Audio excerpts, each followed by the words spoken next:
Morning friends, biology की Lucent की series में ये हमारा चौथा लेक्चर है। तो कोई भी एग्जाम है, SSC, CGL, railway, NTPC, state PCS, state एसएससीज, ठीक है, सब में बायोलॉजी एक बड़ा इंपॉर्टेंट सेक्शन है। 4-5 क्वेश्चन आपको 100 में से का मिल जाएंगे आउट ऑफ 100, 4-5 क्वेश्चन। और लूसेंट वन स्टॉप सोल्यूशन है बायोलॉजी का, जैसे कि मैं हर बार बताता हूँ। आपने लूसेंट से बायोलॉजी कर ली, आपको कोई ज़रूरत नहीं है कहीं और से कुछ पढ़ने की, बिल्कुल भी यहीं से क्वेश्चन आएगा और आप टिक करके आओगे अगर आपने अच्छे से पढ़ा है, रिवाइज किया है और समझा है। तो मेरा यहाँ पे काम है, यही है कि मैं आपको अच्छे से समझाऊंगा कि इसमें अंदर क्या है, कितना पढ़ना है, कितना छोड़ना है। ठीक है, जो मैं हाईलाइट किया हुआ है मैंने, उतना आप पढ़ लेना, उतना रिवाइज कर लेना, मोर देन सफिशिएंट है। बहुत ज़्यादा इसको बिल्कुल पॉइंट टू पॉइंट भी करने की ज़रूरत नहीं है। ठीक है, मैं ऐसा क्यों बोल रहा हूँ, क्योंकि भाई मैंने ये किया हुआ है। ठीक है, लूसेंट का यूज़ करके मैंने सिलेक्शन भी लिया हुआ है, लूसेंट से ही जीएस को कवर किया था मैंने, यूपीएससी सीएपीएफ एआईआर 215। ठीक है, अभी मैं बीएसएफ में असिस्टेंट कमांडेंट हूँ करंटली। ठीक है, तो आप लोगों की हेल्प के लिए अभी रेलवे का भी एनटीपीसी का एग्ज़ाम है, तो मैं ट्राई कर रहा हूँ कि इसको जल्दी से जल्दी कवर कर दूँ।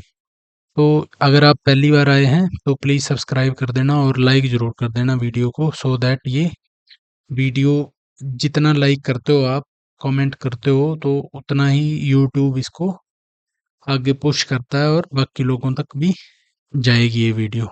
तो स्टार्ट करते हैं। आज का टॉपिक हम करेंगे जेनेटिक्स।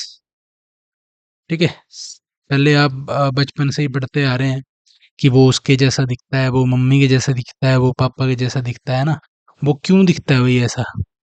बच्चा अपने मम्मी पापा पे क्यों जाता है, अपने पेरेंट्स पे, या कोई भी आपके जो भी हैं, कभी वो आपको मामा पे दिखेगा, है ना? तो वो क्यों जाता है? वो जाता है जीन्स की वजह से।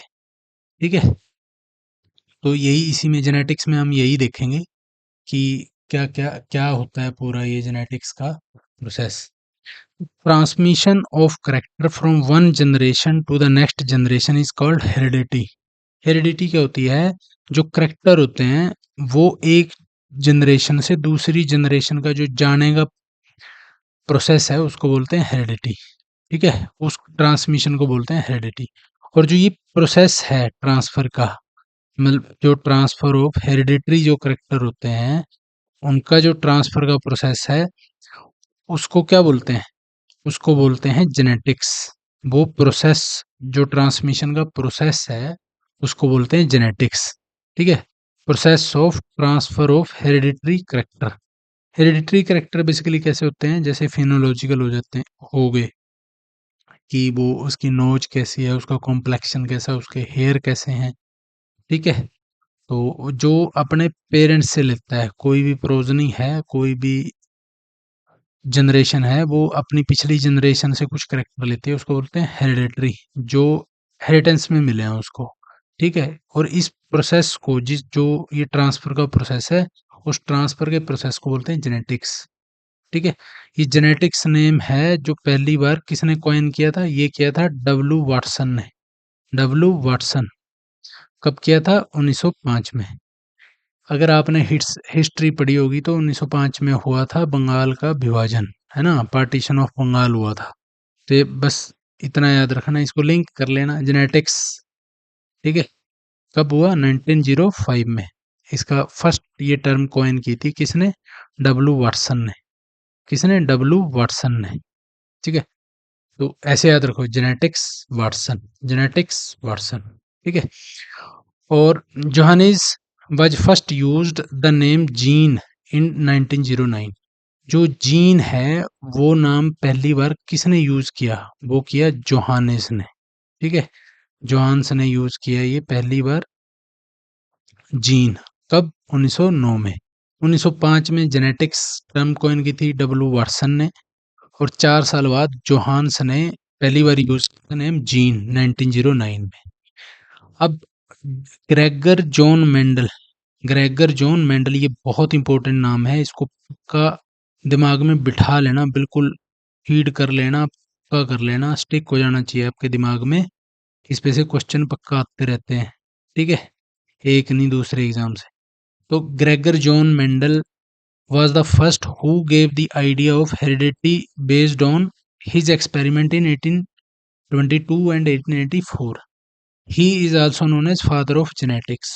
तो इसमें याद यही रखना आपको कि हेरिडिटी का आइडिया उसने एक्सपेरिमेंट बेस पे दिया था, ठीक है, लेकिन इसको बोलते हैं, ग्रेगर जॉन मेंडल को बोलते हैं फादर ऑफ जेनेटिक्स, ठीक है। तो अगर कोई पूछे फादर ऑफ जेनेटिक्स कौन है, फादर ऑफ जेनेटिक्स है Gregor John Mendel. Father of genetics कौन है, ग्रेगर जॉन मेंडल, ठीक है। अब Mendel chosen P plant for his experiment, P plant पे उसने एक्सपेरिमेंट किए थे जॉन मेंडल ने।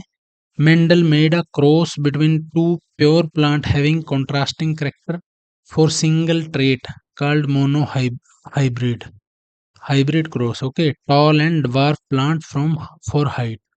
उसने क्या करा, एक ड्वार्फ प्लांट के लिए क्रोमोसोम और एक लिए टॉल प्लांट के, उनको क्रॉस ब्रीड करा दिया, ठीक है। क्या करा दिया, क्रॉस करा दी, क्रॉस ब्रीडिंग करा दी उनकी।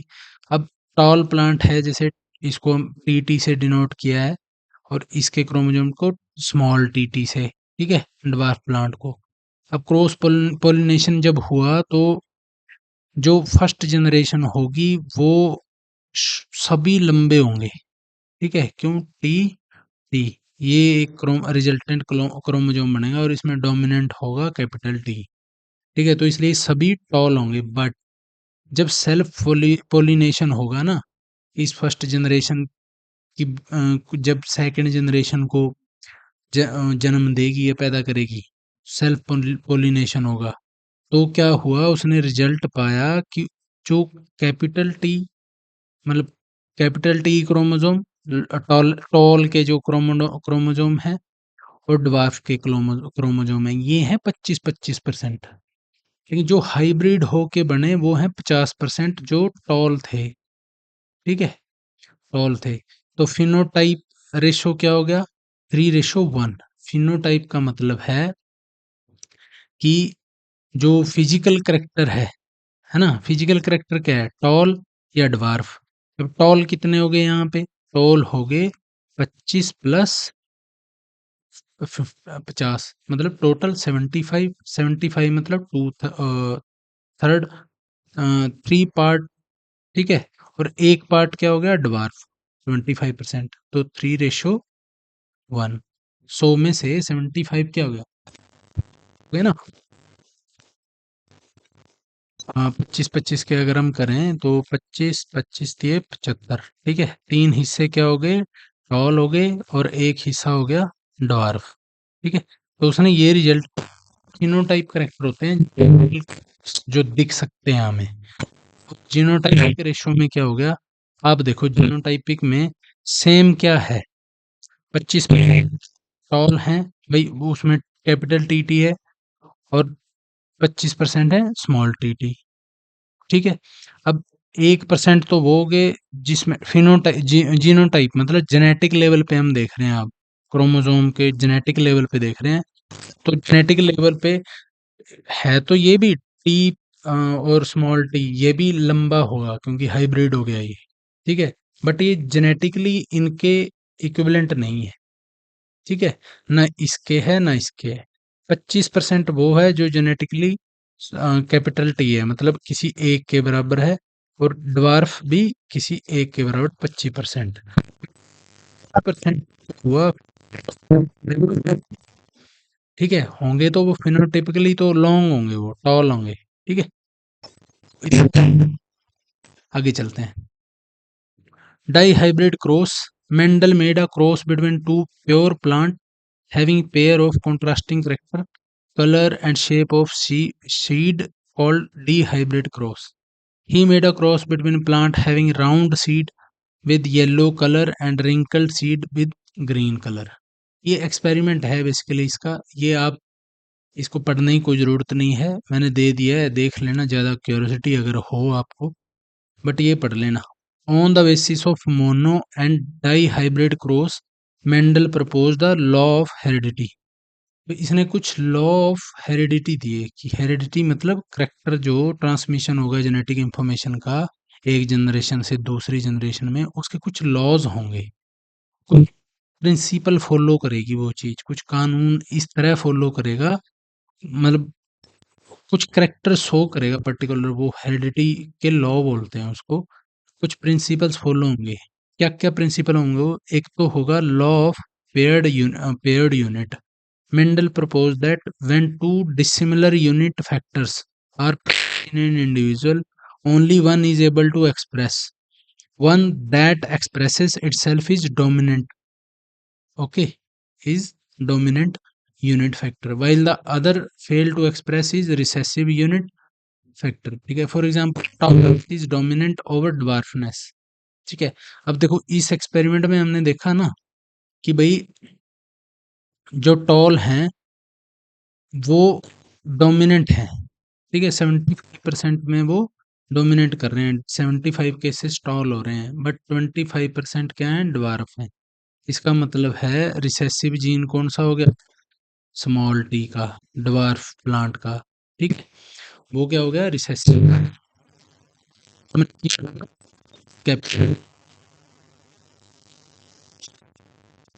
मोटा मोटा समझ में आ गया। अब आगे चलते हैं।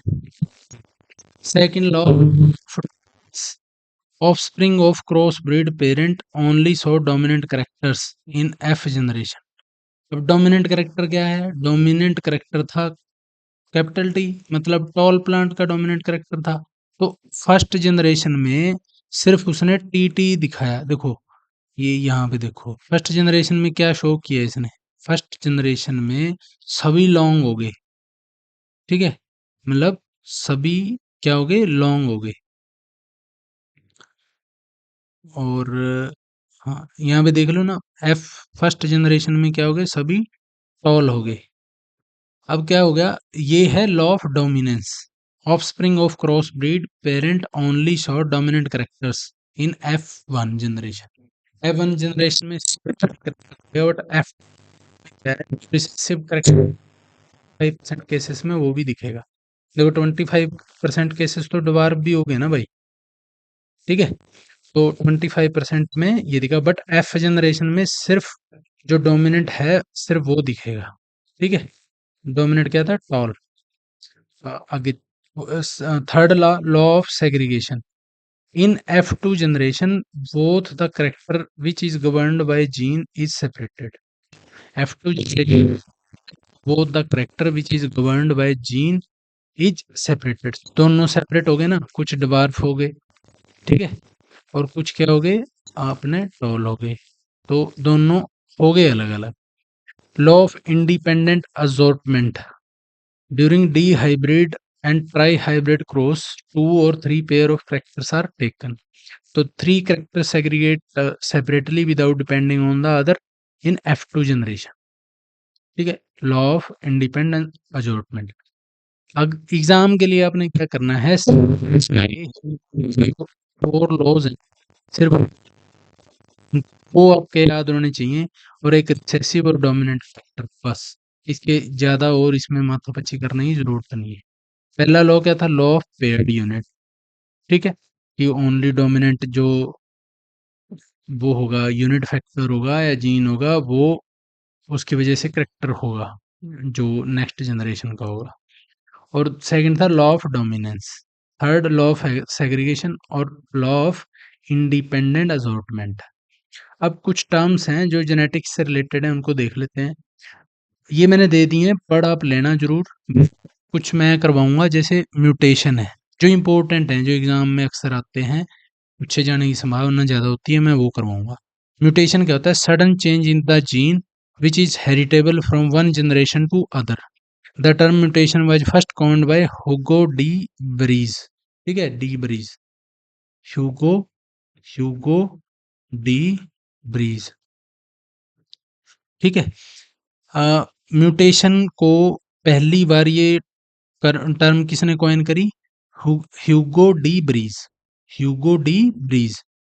तो ये होता क्या है mutation, sudden change in the gene which is heritable from one generation to other. Gene में कुछ चेंज आ जाते हैं, उसको बोलते हैं म्यूटेशन। ठीक है।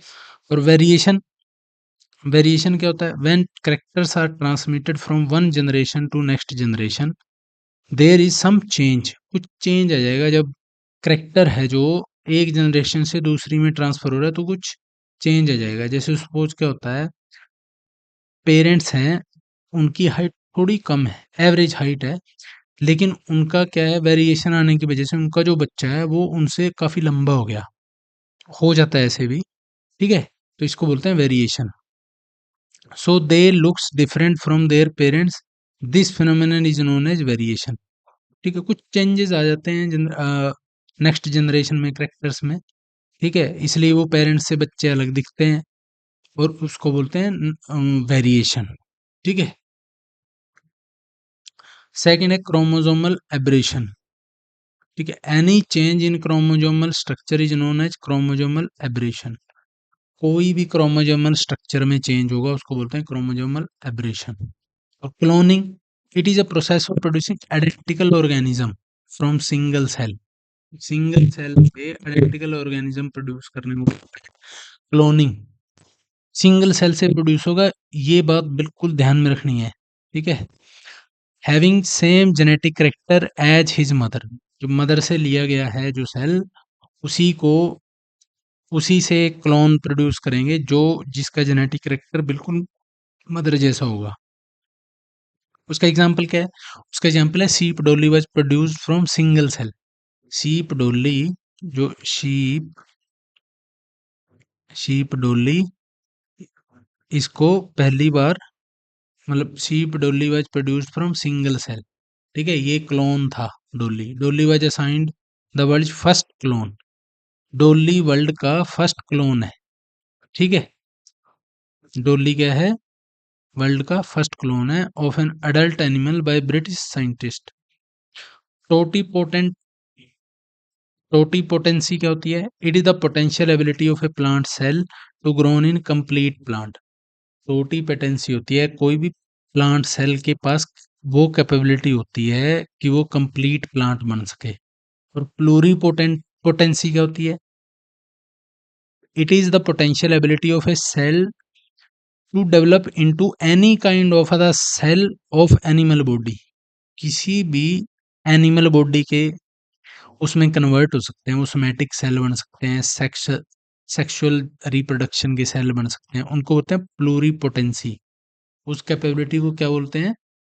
उसको बोलते हैं प्लूरीपोटेंसी। और टोटीपोटेंसी वो पूरे प्लांट में ही कन्वर्ट हो जाएगा, टोटल कंप्लीशन हो जाएगा, उसको बोलते हैं टोटीपोटेंसी। और जेनेटिकली मॉडिफाइड क्रॉप ऑर्गेनिज्म क्या होते हैं? जेनेटिकली मॉडिफाइड ऑर्गेनिज्म होते हैं manipulation of gene by cutting or joining the segment of DNA to get desired varieties of organism is called genetically modified organism. This is known as genetic engineering. जो होता क्या है, मान लो ये DNA है, ठीक है, ऐसे। अब यहाँ से मान लो मुझे ये कोई बैक्टीरिया है, इसका कुछ करेक्टर है ऐसा, है ना, कुछ भी करेक्टर है। मान लो ये बहुत ये लंबा होता है या पेस्ट रेजिस्टेंट होता है, तो यहाँ से मैं क्या करूँगा, इसका जीन काट के यहाँ पे जीन काटूंगा, स्पेस बनाऊंगा और यहाँ पे इंसर्ट कर दूंगा। तो अब जब इस डीएनए को यूज करके एक सेल बनेगा और आगे ऑर्गेनिज्म बनेगा, तो वो ये करेक्टर शो करेगा जो हमने प्रोड्यूस किया है, ट्रांसफर किया है बैक्टीरिया से। ठीक है, इसको बोलते हैं जेनेटिकली मॉडिफाइड क्रॉप या ऑर्गेनिज्म। भाई जेनेटिकली मॉडिफाई हो गया ना वो, तो अब एक डिफरेंट करेक्टर शो करेगा वो। ठीक है, उसको बोलते हैं जेनेटिकली मॉडिफाइड ऑर्गेनिज्म। इसमें क्या करते हैं, manipulation of gene by cutting or joining the segment of DNA to get desired varieties of organism is called genetically modified organism. This is known as genetic engineering. इसको क्या बोलते हैं? Genetic engineering भी बोलते हैं। ठीक है, अब नेक्स्ट चलते हैं। नेक्स्ट है ऑटोसोम्स। एक सेकेंड, जेनेटिकली मॉडिफाइड क्रॉप्स हो गया। अब एक होते हैं ऑटोसोम्स। ऑटोसोम होते हैं क्रोमोजोम्स होते हैं found in cell which are responsible for characters other than sex are called autosomes। देखो, ह्यूमन बॉडी के अंदर कितने क्रोमोसोम होते हैं? 46। और वो कितने? 23 पेयर्स में होते हैं। जो 22 जो पेयर हैं वो हैं ऑटोसोम्स। वो सेक्सुअल रिप्रोडक्शन में पार्टिसिपेट नहीं करते, ठीक है? उनसे कुछ डिसाइड नहीं होता। बट जो 23rd पेयर है ना, वो उसमें क्या होता है? एक्स वाई हो सकता है या एक्स एक्स हो सकता है। वही डिसाइड करेंगे आगे कि फीमेल होगा या मेल होगा। इसलिए उसको क्या बोलते हैं? सेक्स क्रोमोसोम बोलते हैं उसको। क्या बोलते हैं? Sex chromosome. ठीक, समझ में आ गया? अब एक्स मतलब ये भूलोगे नहीं कि एक्स एक्स लास्ट का जो सेगमेंट है, लास्ट का जो क्रोमोसोम है, फीमेल में एक्स एक्स और मेल में एक्स वाई। ये वाई ही वो फैक्टर है जो कि बॉय होगा या गर्ल होगा, मतलब ये डिसाइड करता है। ठीक है, इसे ये देखो दिखाया है मैंने। एक्स और एक्स, एक्स वाई क्रोमोसोम है एक सेल के अंदर। ठीक है, इसका क्या, इसकी वजह से ये गैमेट्स में कन्वर्ट हो गया। ठीक है, एक क्रोमोसोम इसका एक गैमेट में चला गया, अब मेल है तो स्पर्म में चला गया, फीमेल है तो एक्स में चला गया। इसको बोलते हैं मियोसिस। अगर एक्स एक्स मतलब फर्टिलाइज करेंगे तो फीमेल हो, ये भी फीमेल के चांसेस हैं। और वाई क्या है? एक्स के साथ अगर वाई कंबाइन होगा तो फीमेल सॉरी मेल बच्चा पैदा होगा। और अगर ये भी यहाँ भी बच्चा, तो 50-50 चांसेस कि वो मतलब मेल होगा या फीमेल होगा। ठीक है, और म्योसिस क्या होता है? म्योसिस होता है जैसे ये सेल है, ठीक है, इस सेल में क्या होगा? रेप्लिकेशन होगा। ऐसे करके डीएनए का रेप्लिकेशन करके ये कम क्रोमोसोम का पेयर बन जाएगा। फिर क्या होगा? क्लोन फिर हो क्रॉसिंग ओवर। ठीक है, ये एक दूसरे को क्रॉस करेंगे और फिर मियोसिस होगा। मियोसिस में अलग अलग हो जाएंगे ये। अब ये अलग क्रोमोसोम है, ये अलग क्रोमोसोम। अब ये क्या है? ये रेडी है किसके साथ मिलने के लिए? जो फीमेल का एग, ओव्यूम, ओवम होता है, जो एग होता है उसके साथ फर्टिलाइज करने के लिए। ठीक है, ये भी यहाँ पे जैसे फर्टिलाइज करेगा। ऐसे होता है ये प्रोसेस। ठीक है, तो सेक्स क्रोमोसोम पता चल गया। जो अदर सारे पेयर हैं, 22 के 22 पेयर हैं ह्यूमन बीइंग में, वो हैं ऑटोसोम्स। वो डिसाइड नहीं करेंगे आपका करेक्टर क्या हो। जो करेक्टर है आपका, जेनेटिक करेक्टर, वो डिसाइड करेगा लास्ट का जो 23rd है, वो है सेक्स क्रोमोसोम। उसी की वजह से डिसाइड होता है कि आप नेक्स्ट जनरेशन फीमेल होगी या मेल होगी। ठीक है, अब जीनोम क्या होता है? जितने भी जीन प्रेजेंट हैं in the world in a haploid cell is called genome. जितने भी मतलब जीन प्रेजेंट हैं हैप्लॉइड सेल के अंदर। हैप्लॉइड सेल का मतलब होता है उसमें सिंगल क्रोमोसोम होता है। डाइप्लॉइड में क्या होता है? दो क्रोमोसोम होते हैं। ये तो आपको पता चल ही गया होगा। ठीक है, जीनोम क्या होता है? जितने भी जीन है उनकी कंबाइन करके जो स्टडी है उसको बोलते हैं जीनोम। ठीक है, जीनोम इंटरनेशनल लेवल पे और मतलब with the help of Indians कई जगह हिस्सों में जीनोम पर चल रहे हैं। और plasmagene, gene which are found in organelles of cytoplasm called plasmagene. इसमें इंपॉर्टेंट है सिट्रॉन। सिट्रॉन क्या फंक्शनल यूनिट है जीन की? Is called cistron. और म्यूटॉन क्या है? Unit of gene responsible for mutation. वो जीन की यूनिट जो म्यूटेशन के लिए रिस्पॉन्सिबल होती है, इसको बोलते हैं म्यूटॉन। भाई म्यूटेशन, म्यूटॉन। और सिस्ट्रॉन क्या होता है? Cistron fundamental unit of gene है, सिट्रॉन। ठीक है, अब देखो नोट क्या करना है आपने। यहाँ पे एस वेंजर है 1962 में, had been given modern definition of gene. Gene की उसने मॉडर्न डेफिनेशन दी। The gene which exhibit multiple effect is called pleiotropic. कोई भी जीन है अगर उसके मल्टीपल इफेक्ट्स हैं उसको बोलते हैं पैलियोट्रोपिक। ठीक है, क्या बोलते हैं उसको? पैलियोट्रोपिक। अब नेक्स्ट, नेक्स्ट है सेक्स डिटर्मिनेशन इन ह्यूमन। देखो सिंपल समझो, इतना ही याद रखना है बस, एग्जाम में आराम से क्वेश्चन सॉल्व कर पाओगे। मेल सेक्स क्रोमोसोम में क्या होता है? X Y. ठीक है, मेल सेक्स क्रोमोसोम में। फीमेल में होता है ये एक्स एक्स। ठीक है, during gamete formation in male half of the sperm contain X chromosome while the other half Y chromosome. In female all gametes contain only one type of chromosome that is x.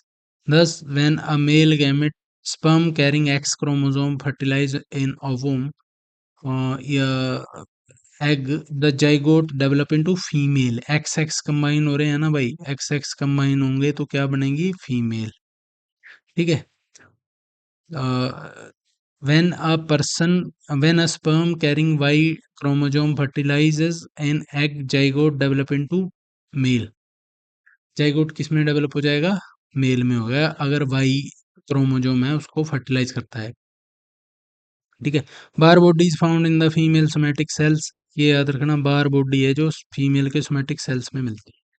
अब ये देखो, ये वही मतलब जो मैंने अभी पीछे आपको दिखाई थी एक इमेज, उसमें फीमेल में क्या है, एक्स एक्स है और मेल में एक्स वाई है। अगर एक्स एक्स के साथ फर्टिलाइज होगा तो फीमेल बनेगी, एक्स वाई के साथ फर्टिलाइज होगा तो मेल बनेगा। तो 50-50% चांसेस हैं कि क्या होगा। ठीक है, गैमेट्स हो गए और ये ऑफस्प्रिंग्स हो गए, आगे मेल होगा फीमेल होगा वो डिपेंड करेगा आपके।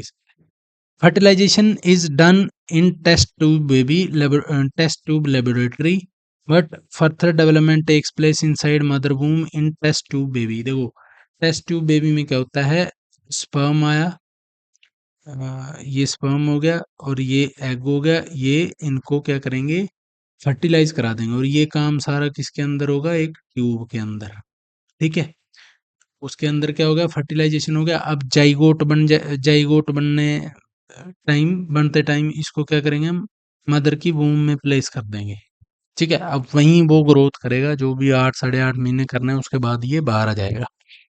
ठीक है, अब देखो फर्टिलाइजेशन क्या है, test tube is a laboratory but further development takes place inside mother womb in test tube baby.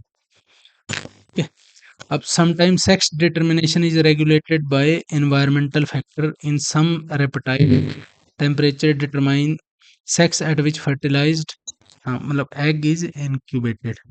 In each cell contain 46, human जो सेल है उसके अंदर क्या होता है, 46 सेक्स क्रोमोसोम जेनेटिक। ठीक है, in human each cell contain 46 chromosome. Any addition or removal in the number of chromosome or autosome cause cause genetic disorder। ठीक है, सेक्स क्रोमोसोम और ऑटोसोम। नेक्स्ट देखो, कुछ सिंड्रोम होते हैं अगर जेनेटिक, मान लो जैसा अभी हमने कहा कि इन ह्यूमन ईच सेल 46, अगर किसी में नंबर कम या ज्यादा है की वजह से क्या सिंड्रोम होते हैं, ये देखो, ये होता है Klinefelter syndrome. When a male have an extra XY chromosome in sex chromosome then the condition will be XXY XYY instead of XY। Individual with this syndrome have masculine development, feminine development is not completely suppressed, and the individual becomes sterile। मतलब होता है बच्चे पैदा नहीं होता। ठीक है, अब मेल में क्या होता है, एक्स्ट्रा क्रोमोसोम होता है वाई, वाई ही डिटरमाइन सेक्स क्या होगा। अब अगर मान लो कहीं पे भी एक्स एक्स्ट्रा है या वाई एक्स्ट्रा है तो वो उसको बोलते हैं क्लाइनफेल्टर सिंड्रोम। तो लेकिन एक्स जैसे एक्स के पास एक्स की वजह से क्या है, मस्कुलिन डेवलपमेंट होगा, उसका मसल वगैरह प्रॉपर आदमी बना ले, डेवलपमेंट इज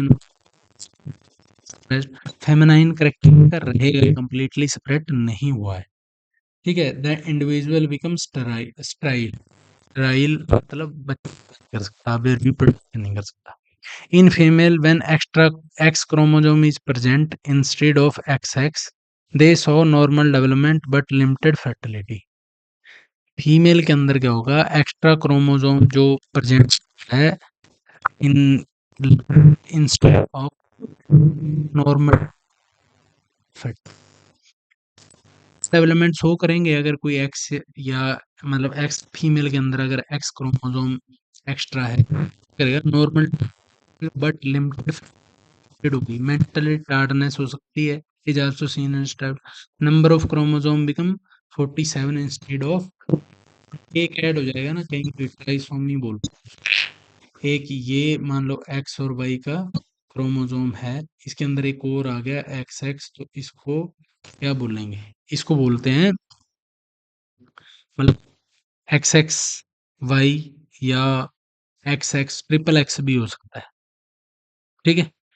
इसकी वजह से क्या है, मेंटल रिटार्डनेस हो सकती है और एक क्रोमोसोम तो ऑब्वियसली कम हो जाएगा। अब देखते हैं second, Turner syndrome. Turner syndrome में क्या होता है, when female has single sex chromosome X zero, ये सेक्स क्रोमोसोम है, their ovaries are rudimentary lack of secondary sexual character, जो उसके ओवरीज होती हैं उनमें क्या है, रूडिमेंट्री होता है, लैक ऑफ सेकेंडरी और सेक्सुअल लैक करता है उसके अंदर, ठीक है। एक्स एक्स है क्योंकि एक एक्स मिसिंग है। नेक्स्ट है डाउन सिंड्रोम। डाउन सिंड्रोम क्या होता है, व्हेन एक्स्ट्रा क्रोमोसोम अगर फर्स्ट आउटोसोमल, उसको बोलते हैं डाउन सिंड्रोम। इसकी वजह से इसकी वजह से पर्सन बिकम मंगोलिज्म, मंगोलिज्म, ठीक है, मोटा सा हो जाएगा, एक तरह लाल लत दिखेगा। The person is mentally retarded है, eyes protruded in an irregular physical structure is present, irregular physical structure और क्या होगा।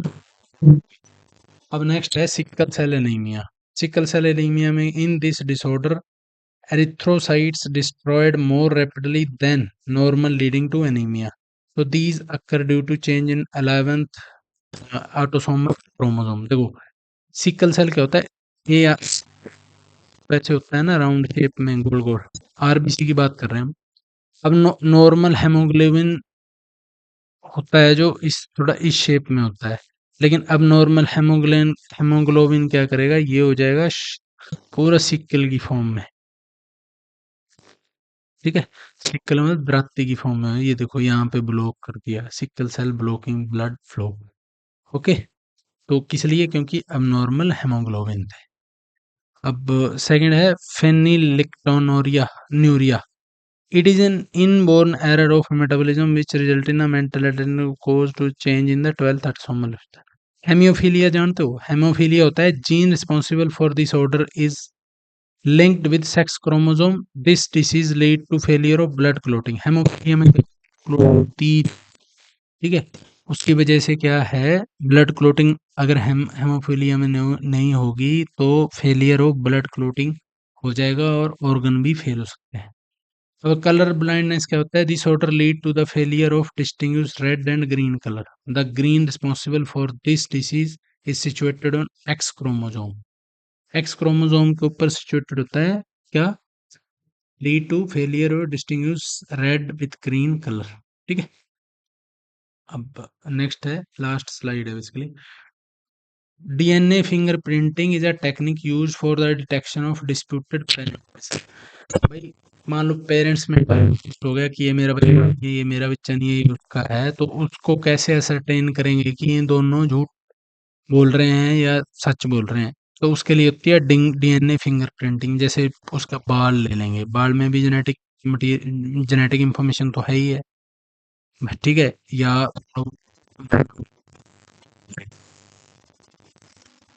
ये होता है DNA fingerprinting used for the detection of disputed parent. अब रिवर्स ट्रांसक्रिप्शन क्या होता है, ये डिस्कवर किया है टेमीन एंड बाल्टीमोर, ठीक है। देखो बाल्टीमोर के अंदर देखो बाल्टीमोर, ठीक है, ऐसे समझ लो, मोड मतलब रिवर्स, ट्रांसक्रिप्ट मतलब टेमीन एंड बाल्टीमोर।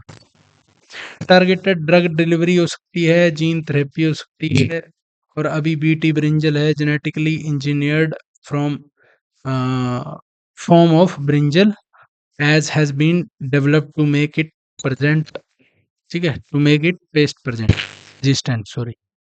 तो जेनेटिकली जो ब्रिंजल है वो क्या करेगा, पेस्ट रेजिस्टेंट का काम करेगा बेसिकली। ठीक है। अब देखो, taking incorrect doses of antibiotic or cure disease the reason for developing multi drug resistance.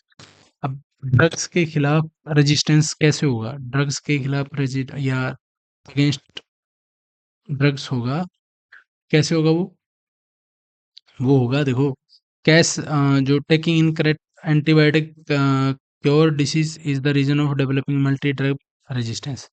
Cas one क्या होता है? प्रोटीन होता है, जो मोलिकुलर सीजर भी बोलते हैं इसको, ठीक है, used in target gene editing. Gene editing के लिए टारगेट अगर आप कर रहे हैं तो इसको आप देख सकते हैं क्या है, which is often mention in news.